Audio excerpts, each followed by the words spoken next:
তো বন্ধুরা, এখন আমি আছি কৃষ্ণনগরের কাঁঠালপোতা বারোয়ারিতে। আর আপনারা তো জানেন যে কাঁঠালপোতা বারোয়ারিতে আছে ছোটো মা।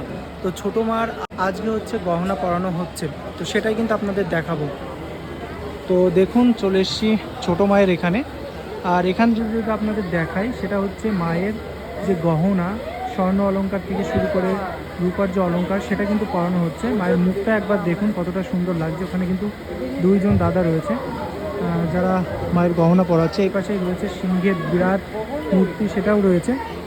আর পুরো জায়গাটা কিন্তু খুব সুন্দর লাগছে। আর যদি আপনাদের পুরো এই জায়গাটা দেখাই, তাহলে কিন্তু পুরো এই যে কাঁঠালপোতা বারোয়ারিটা ঠিক এমনই।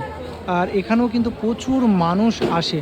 আর এখানে রয়েছে সমস্ত তালিকা। এই বছর 179তম বর্ষের শুভেচ্ছা রয়েছে। কখন কখন কি হবে সমস্ত কিছু কিন্তু দেওয়া রয়েছে। তো মায়ের বিগ্রহর মায়ের মুখটা কিন্তু খুব সুন্দর লাগছে। তো আপনারা এখনও যারা যারা এখানে আসেননি ছোটো মায়ের এখানে, অবশ্যই আসুন এবং মায়ের আশীর্বাদ নিয়ে যান।